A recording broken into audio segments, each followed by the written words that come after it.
Okay, we are live now. I'll double check here.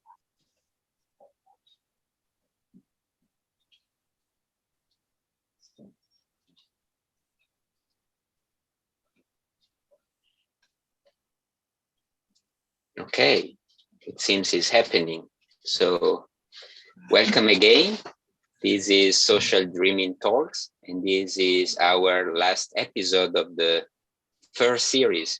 Who knows if it's going to be another one? Maybe people are interested and will write us, and more people will want to talk with us, and we maybe decide to do another one. But we are happy to have done so far 7 talks, and this is the number 8, and we are happy because today we talk with Franca Fubini from Italy, who's a very long experience with social dreaming. And I want to take the opportunity to thank all the people that's been present with us in this series of talks, starting from the first one with Carla Penna and Giulia Radi. Carla talked about her experience in Brazil, running social dreaming in that part of the world. And Giulia from Italy, she had an interesting experience with cinema, with movies and social dreaming. She talked about.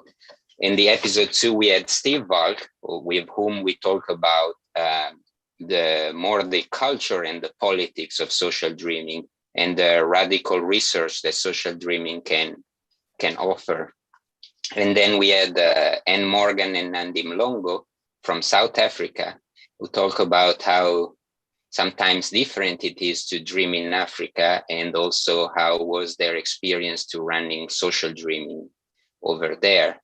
It's been quite international, this session, and on episode 4 we had Tessa Gorgienko from the UK. She's an artist and specializes in theater and a writer, and so she talked about more the artistic part and the creativity of social dreaming.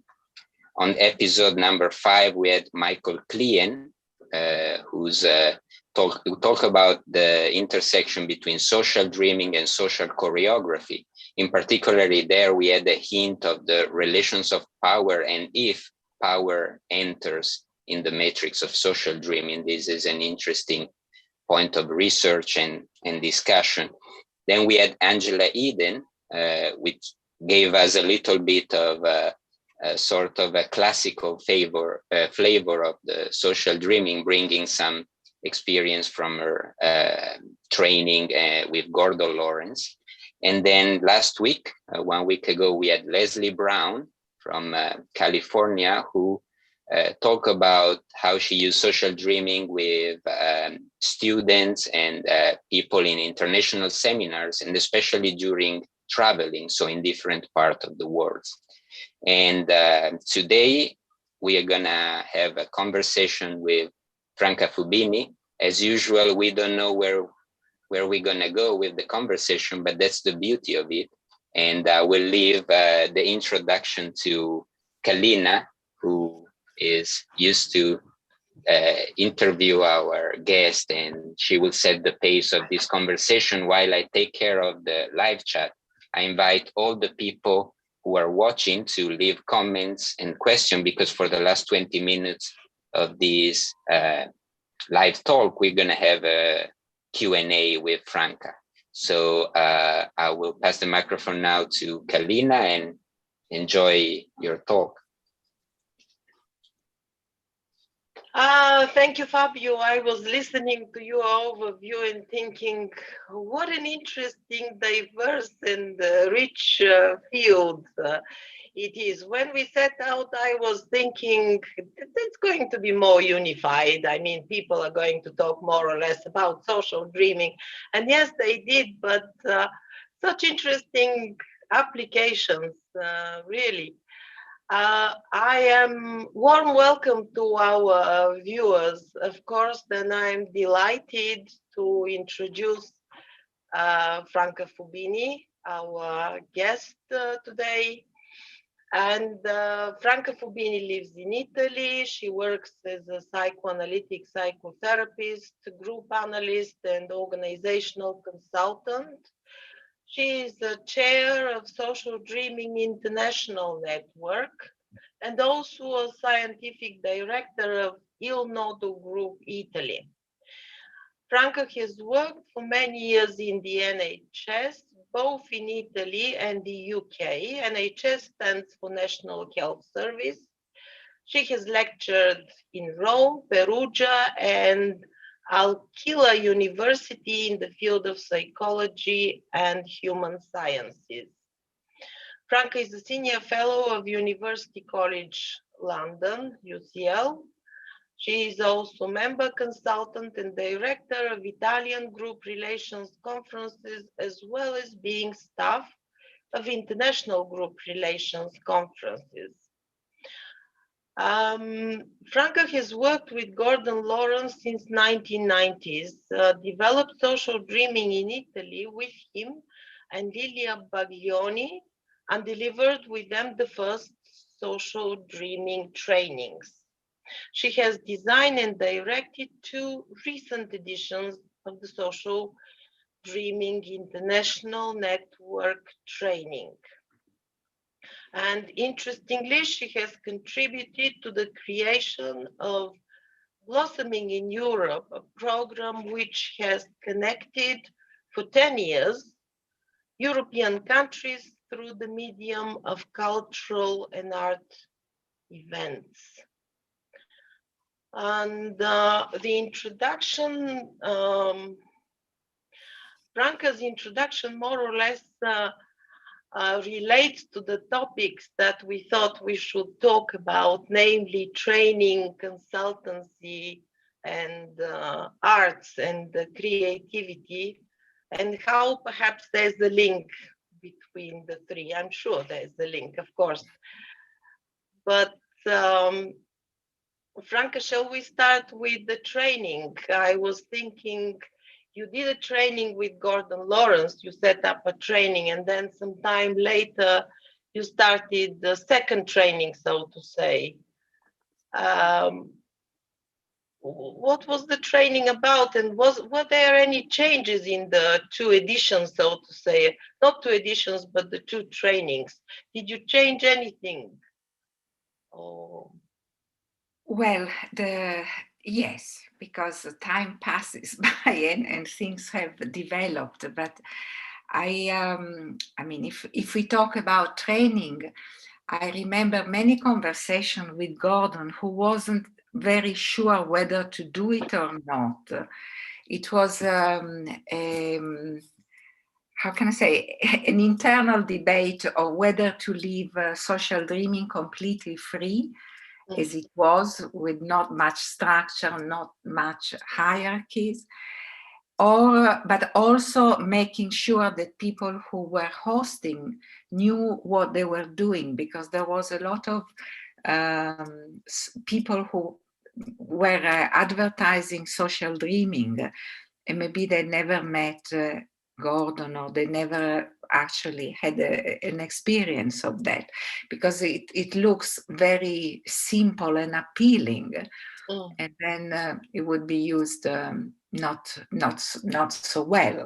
So in the end, we decided to do it. It was at the time when Gordon was coming to Italy every year, because we were doing the botanical garden seminars. It was social dreaming and creativity. We did for about 8 to 9 years.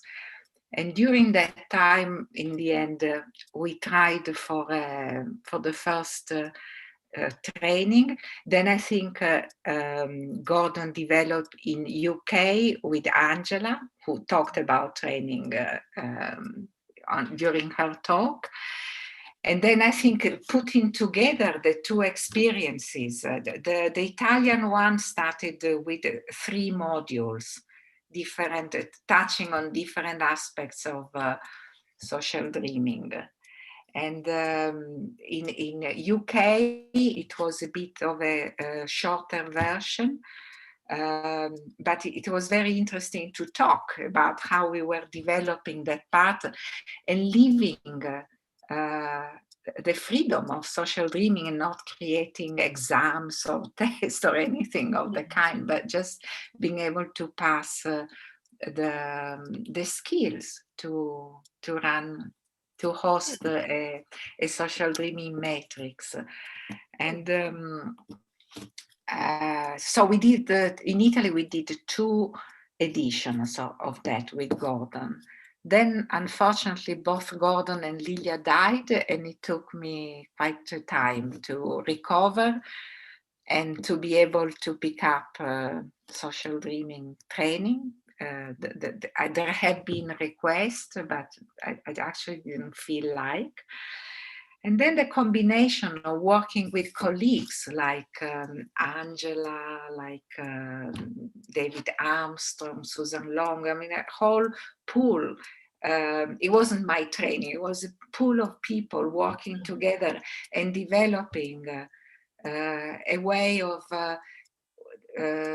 passing on the skills of how to run and host a social dreaming, not just a matrix, but also a whole program with various elements, because there is the matrix, the dream reflection dialogue. I think Angela talked about that, the creative role synthesis, where you work more on the individual, on clinical cases, let's call it like that, via the medium of social dreaming. And so, what I can say that for the past 2 editions, one was in 2017 up to 2018, and the other 2019 up to February 2021, that it was a very good experience of working as a team together in and developing the training. So really, it was developing our thinking as well as those of the people who participated to learn. I think it was I mean, I don't want to make it so fantastic, but it was quite a good experience. The fact that it was a collective experience of learning. So it was. Oh, so the idea of co-creating is still alive and applied in the training itself. Yes. But what kind of people are attracted to the training? What kind of participants do you have?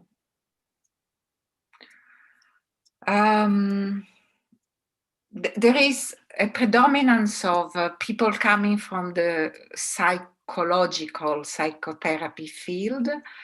One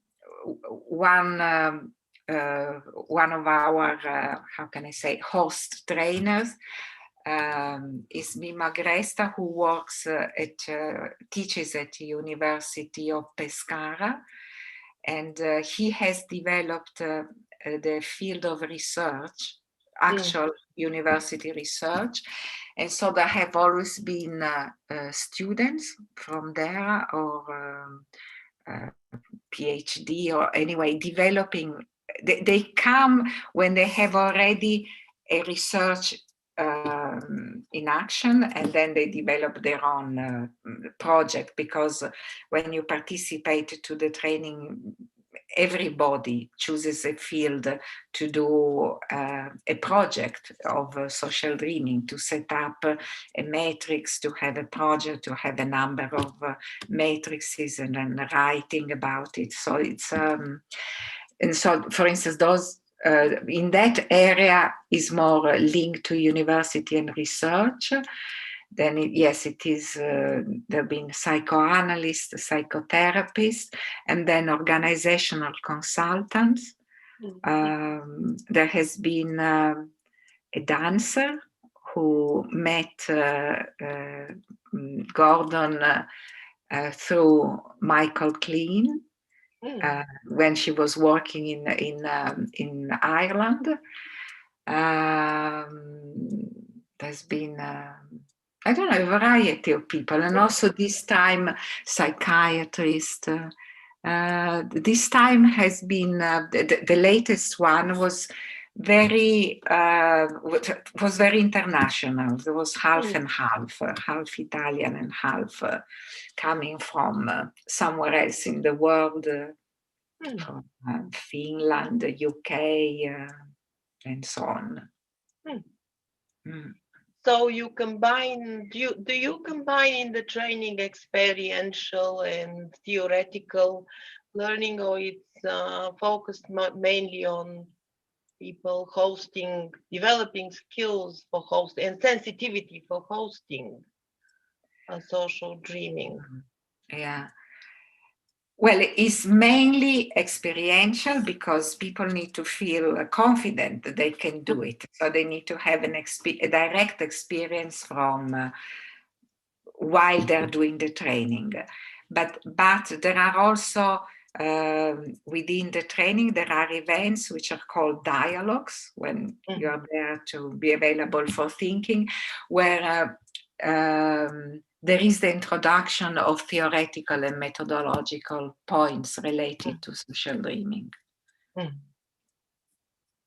So in each module, there will be 3 or 4 dialogues touching on what the module is about.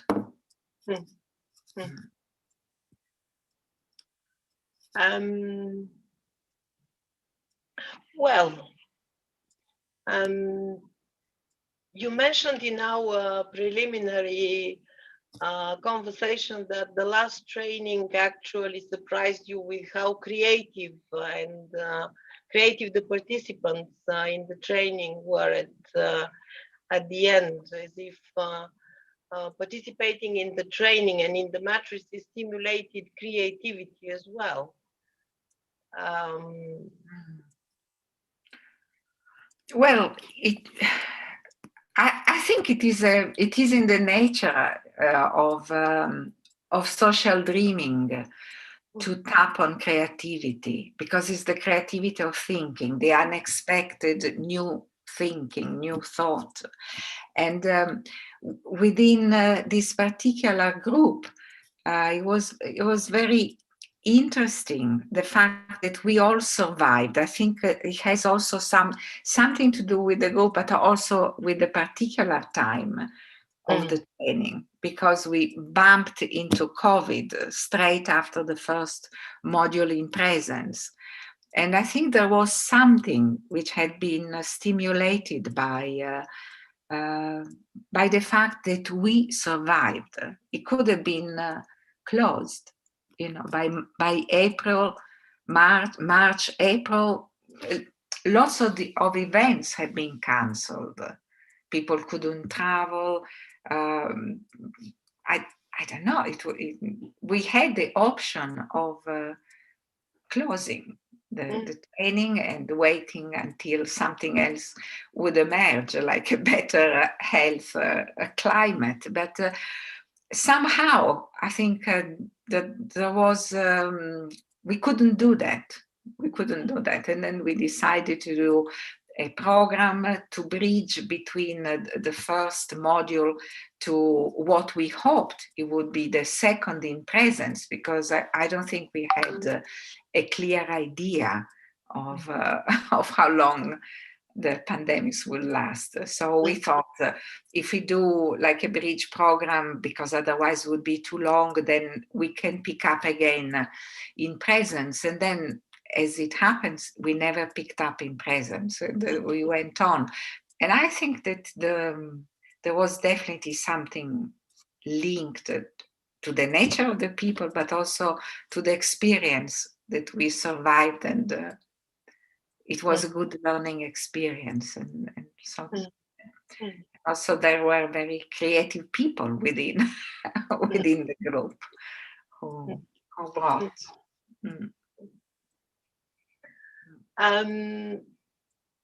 Shall we move on to consultancy and your experience with using social dreaming in consultancy? You have used it quite a lot, I think. Yeah. Yes, and I think is also a link with the training, in the sense that between the first module, when you meet and you start experimenting with hosting the matrix, and the second one, when you really deal about the application of social dreaming, people are asked to find their own project when they can apply. And so in a sense, yes, I have in my ears Gordon's words about saying social dreaming is not just for entertainment. It is a tool of action research. It is for consultancy. And he wrote about that from the very beginning, from the introduction to social dreaming. And his interest was to develop programs which could be applied in organizations. And somehow I think my real first approach on my own was by consulting a small firm.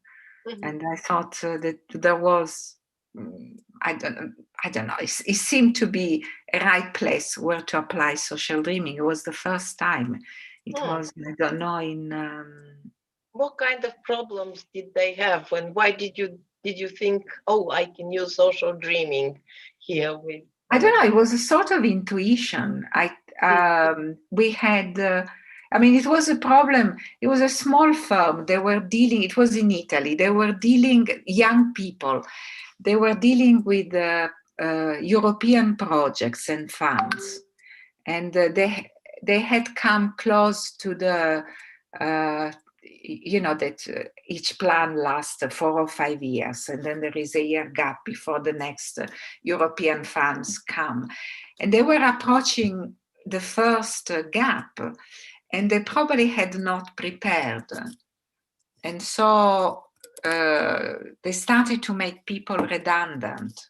And then, and they asked me to do something on communication. And I felt that there was a bit of a gap in their mind as well, between the reality of having to make people redundant and offering something about communication. Yeah. A bit of a, and I don't know, it was an intuition. I never tried before, and it worked very well. And since then, I realized that to use social dreaming in an organization is very efficient and very, very telling about what is really going on. It comes out within the first or the second matrix. You start having an idea about what is going on, but not me. The people who are joining there, they started to realize what was going on. And they had to really reevaluate their policies. They had, for some people it was too late because they had already been made redundant, but for some who were still there, there was a real rethinking that there was no need. It was a bad planning, not necessarily. The answer would come by having less people, fewer people in the firm.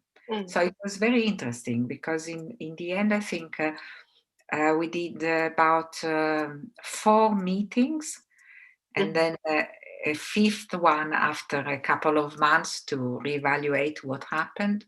And I think it had, I was surprised. I wrote to Gordon saying, wow, what do you think about that? And it was extremely efficient, is the only thing I can say. It worked and really stimulated people they were all under 30, so they were open to think. And but really that work stimulated them to think again about their 5 years plan rather than going, yes. So this is how I started. And since then, I did many. Because people in the business world, so to say, they are kind of a little bit surprised when you say, oh, I'm going to invite you to share your dreams and help you have a good conversation. How do you manage to convince them that it's a good method? Well, I don't really convince them. I say, usually I would be called because there is the need to do this, that, and the other. And then I'm giving an idea of how the organization works, what the critic points are, and so on. And I just say that I will use a variety of tools which come from a systemic and psychoanalytic approach. And within that there is also social dreaming, and then it becomes quite normal, really, to particularly if you have time to develop it. There are some places where I worked for many years, and really you can see the change of culture that happens when you use regularly social dreaming, and a kind of conversation which is not about hierarchy, but is about conversation about what is going on. That's very interesting, sort of a long-term project. Would you like to say a bit more? How long were you doing social dreaming matrix with an organization? What is the longest one you've been doing? Or you did? The longest one was so long that in the end they decided to go, because I felt that I was becoming part of the organization. It was about 10 years and it was too long. But it did, if I think of how I met that hospital at the beginning and how we left, there has been an enormous change in many things, because the NHS has been reorganized, and there are the large errors and the mergers and all the things that go with the changes, also the political changes within the health system. But in terms of the culture within the departments I was working in, it changed a lot. And I don't know, there was a very, very nice expression that when I left, the people said that they had like a library of dreams, because over the years there were very significant dreams who were sort of turning points, and they would recall it. It was as at the time of the dream when da-di-da-di-da. And it was, I thought it was a very interesting description of what the matrix left, a library of dreams they can always pull, and they would know what they were sharing. Can we try and make a link now between a consultancy project and creativity? A consultancy project which also sparked creativity or promoted creativity, in your experience?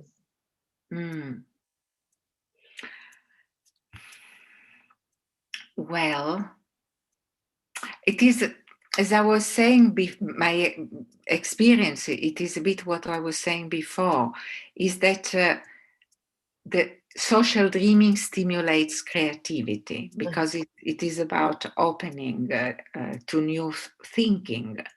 And so within that, I think the creativity lies. But then if we think about the more about creative bits of art, like in the other talks, they were talking about that, that it would be a more specific field. But my experience is that it opens up to people to tap on their creativity. It is something that with the team we are working at the training. It was something that we said towards the end, that it really opened to different bits of creativity and to really make it into a focus for the training, to see that you can transform the thinking of the dreams, not just by words. You can also do it in other ways. I think during our preliminary talks, I think I told you about the weaving, about the collage, about the poems, about the pottery, that there are ways of in the matrix. Usually one of the changes that happen, and also there are changes in the culture of the organization you go in, is the fact that you find many voices. In an organization, often there are many voices that are never heard, that you cannot articulate what you would like to say. Within the matrix, the experience often is that you find voice, because the dreams are all belonging to wherever, and then there is not a dream which is more important than another. And I think by giving voice, you already have an experience of creativity, of moving from inhibition, or I remember a nurse who gave me I don't know how you call it, lace. She gave me beautiful cloths made of lace that she had been doing herself, and she gave it when I left, and she told me, "You gave my voice." It wasn't me giving her voice, but it was the work of having regular conversation through the dreams. And also, as I say that, it reminds me that Ruth Silver did for years that work when she was a principal of the Lewisham College in London. Yeah. She did it with her staff regularly, once a month, I think, something like that. And many changes were introduced by doing that. It's so it's what can I say? I don't know if that is real. It is an answer, Kalina, for what you wanted to know. Yes, a rather complicated one, maybe simple and complicated. I don't know. I'm thinking with you and thinking some people view social dreaming as it's a collective, to inquire into the collective culture. Mm-hmm. But you were just saying there's a participant, an individual one, who came to you and said, look, I found something for myself, some individual benefit, found my voice in the matrix. So yes, maybe the division between the collective and the individual is not so sharp in the matrix. Maybe there's something for the individual participants to take from the matrix, as well as to understand the broader social culture at the moment, or the field, if I may use that term. Well, my impression is that you get a lot also individually from participating to a matrix. And the two are not one against the other. I remember, because they struck me very much and they are still with me, the words of Gordon when he used to say, you leave the ego at the door. Maybe that is the difference, but you're still an individual with your desire, your particular way of behaving. You're still an individual, but maybe you don't hang on to your own dream. It is an act of generosity. You put it out there to be connected, to form something different at the end, because you put your dream and another person put another dream and an association and so on. And then you have something else emerges. Mm. And it comes from an act of generosity, because the dream is my own, is my personal, it only belongs to my psychoanalyst, then that's the end. But there is an act of generosity, and dreams get together and they start talking, and but there is still the individual who is giving voice to a dream. I don't know. Do you think you knew Gordon Lawrence? Do you think he meant leave your selfishness, be less selfish when you enter the matrix? Or well, yes, I think there is an act of. I mean, that's a difficult word, but I hope it will be understood. About how can I say it? Is something about humility in a good sense. You're not the great, I don't know. Yeah. Other roles, like the director of the company. You are in the role of a dreamer. When you are in a matrix, you are in the role of a dreamer. And a host just holds the boundaries, models, and makes sure that the task is more or less kept. But we are in the role of dreamers. We can share our dreams and our associations.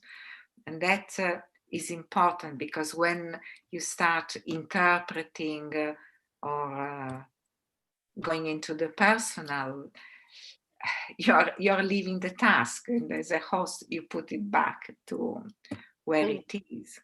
So in that respect, it has become a democracy of dreams. I don't know.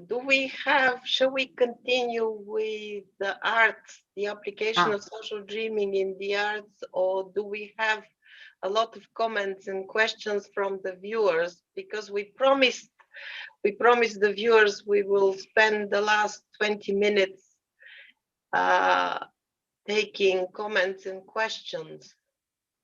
Mm-hmm. There's a lot of comments and salutes, but there's no question yet. So I invite again people who are watching at the moment to ask questions. We can ask directly to Franca. But I have a question actually that it came to mind. Can we hear the comments as well? I'm really curious. It's just a lot of ciao Franca and hello, and Martin Walker is dropping in to listen, but he cannot stay, and he will listen later. There's a lot of people saying hi, and but my question is mostly concerning. We talk about training. We talk about being in an organization, doing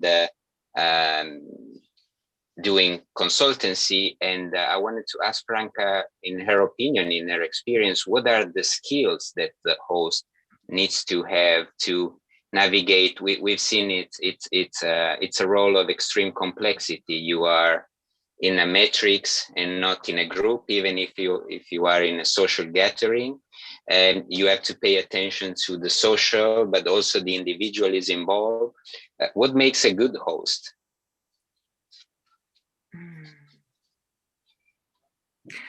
Well, a host makes me think that, as we said just now, needs to be to some extent in service of the matrix, to hold on to the task, to take care of people, to create an environment where people can feel that they are free to share their dreams and associate to them. And I think a host needs to listen and to, I think think I remember that I wrote somewhere about the negative capability of not trying to get to a solution or a prescription, for instance, particularly within an organization, to hold on to the not knowing until something clearly emerges. And so to hold on without much anxiety. I think you need to be able to listen carefully and respect the people who respect the process, because the process works. That's what I think. If you're Thank you. Yeah. Yeah, and Carla Penna, I think she's asking a question right now. She asked, how do you deal with the need for the participants to transform the matrix in a group for sharing dreams?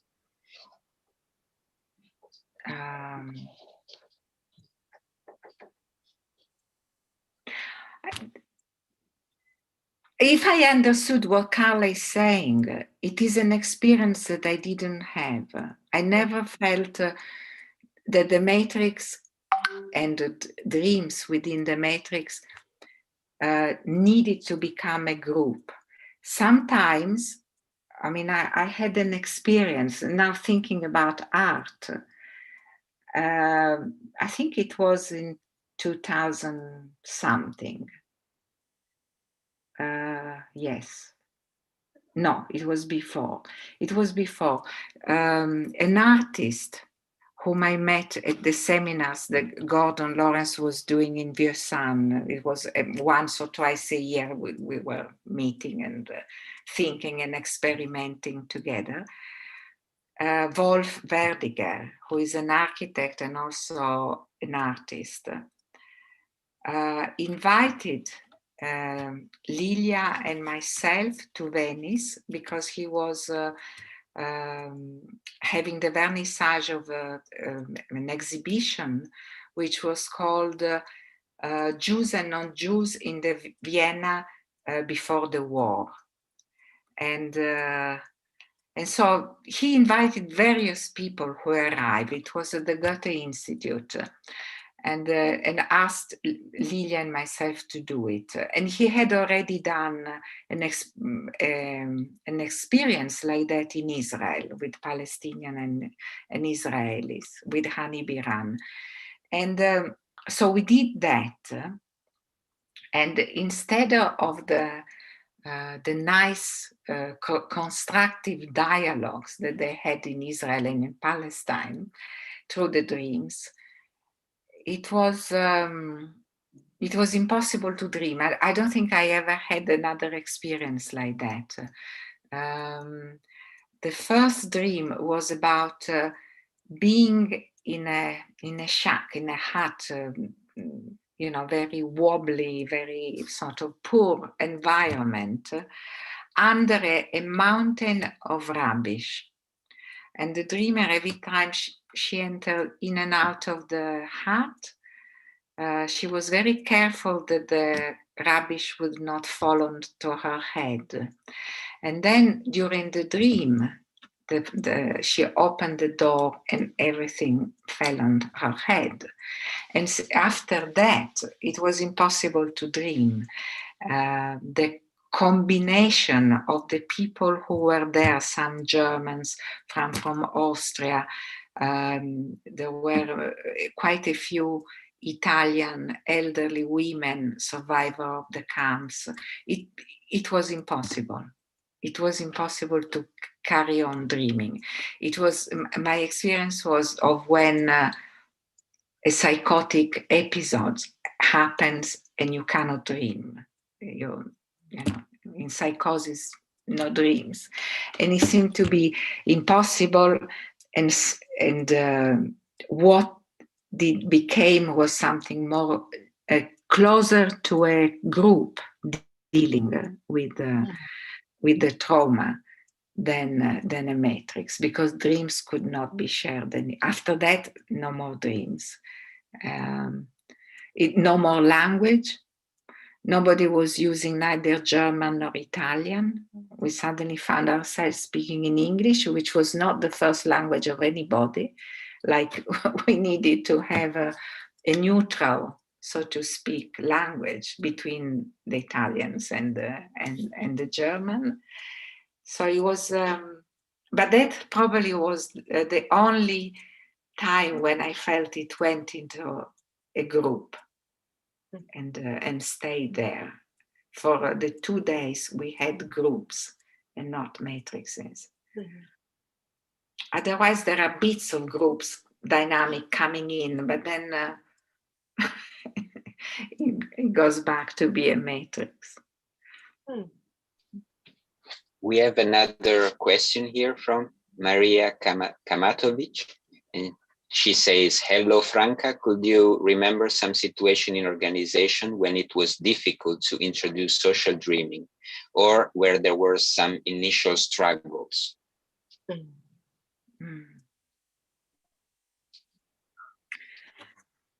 Yes, I think usually there is a little bit of, it's like a shift, it is a small earthquake. Now we are really asking the dreams from the night. It's not your daydream, it's really dreams from the night. And there is a bit of a, it's a bit shaking, you know, because you have to shift your attention. And I don't know, the first thing that came to mind that many years ago with Lilia, we did a piece of work with the firemen. It was part of a training to the whole teams of firemen in Italy. And usually the beginning was because they were all men, and obviously, they were sort of saying, oh, do you mean also sex dreams? So it is that moment when you realize that you can talk about your dreams, that they are the dreams of the night. But then my experience is that then there is you go through all your recurrent dreams. There is a phase which nearly always happens. You start saying, I don't remember my dreams, but I remember that when I was young, I used to have this recurrent dream. And then slowly, then you go to an actual talking about dreams, the dreams that come during the night, a week ago, dream of someone else. Yes, I don't think I actually encountered, apart from the traumatic Venice experience, the impossibility to share dreams. Yeah, I guess Maria was referring maybe also how you introduce it to the organization. Were there some resistance in, you know, some stereotypes of, I know by reading Gordon Lawrence and also other articles that it's a kind of a taboo. It was at least a taboo to talk about dreams in an organization. What's your experience? How do you break this taboo or stereotype?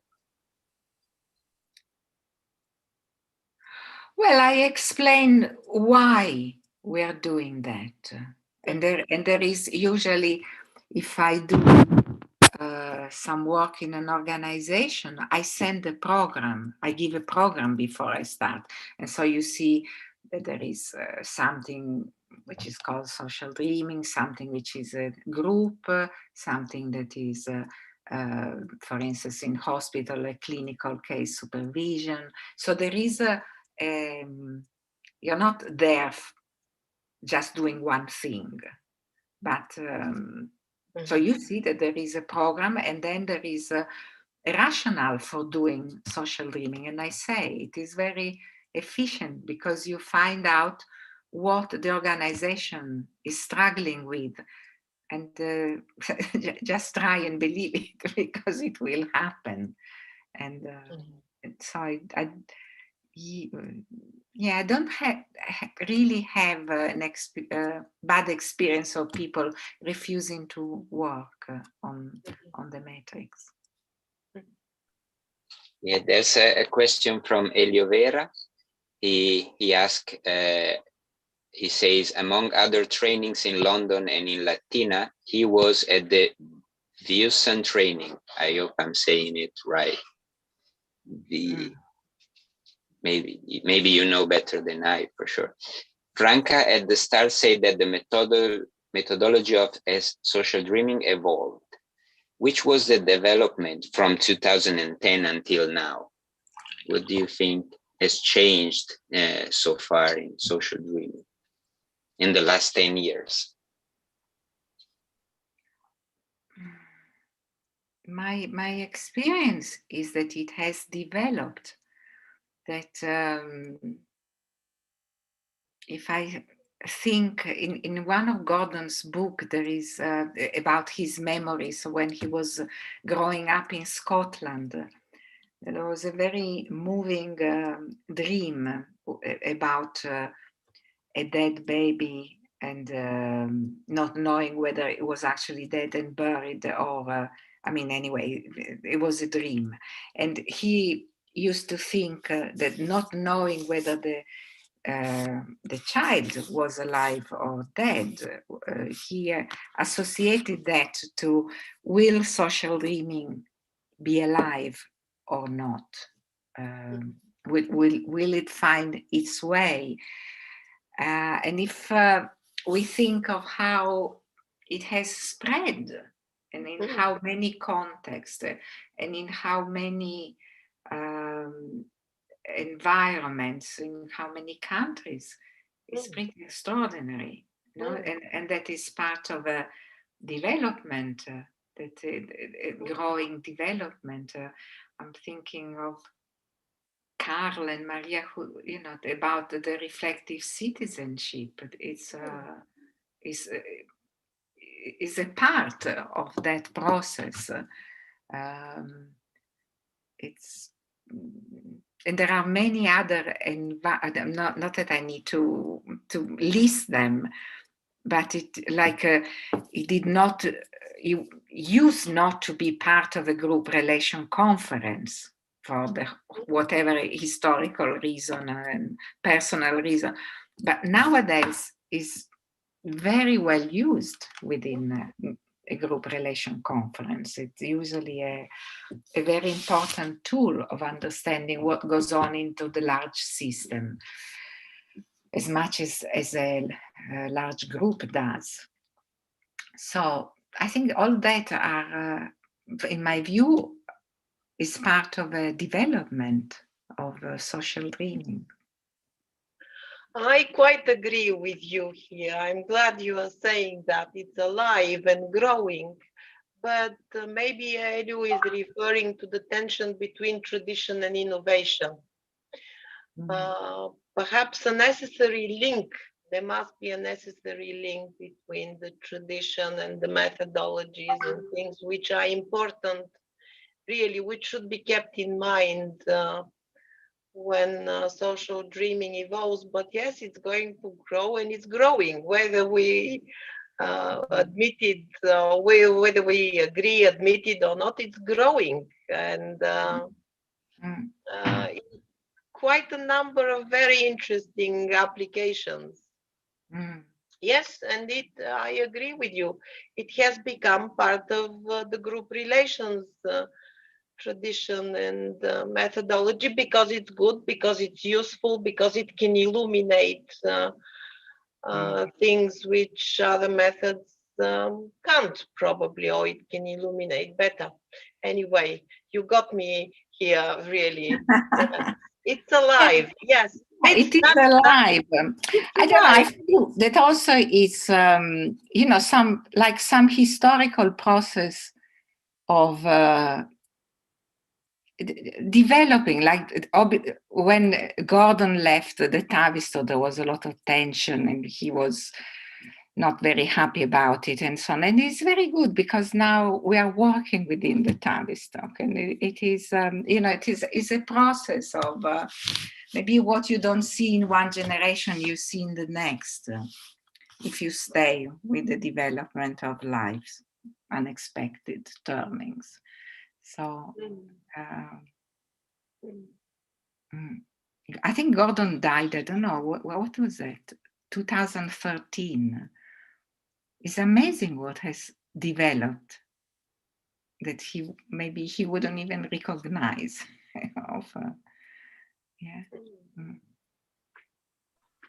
Yeah, there is a comment from Carla again about what we were talking about, how sometimes a matrix cannot be a matrix and becomes a group, and she thinks that sometimes it's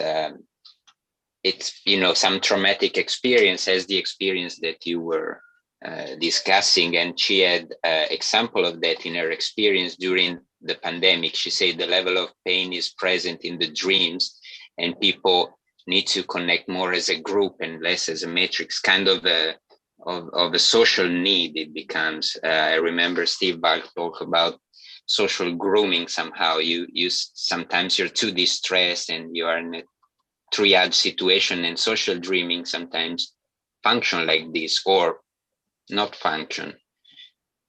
Do you think that the level of trauma could influence the development of the matrix and the relations inside the matrix?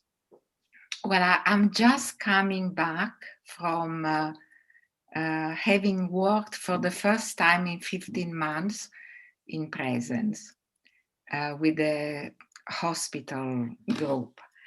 I don't give the details for privacy, but anyway, we worked for a couple of days. We've been working together for 2 years, and then there was the gap, the Zoom gap of the pandemics, and this was the first time when we met in presence, and it was residential and everything. And we usually start with the matrix.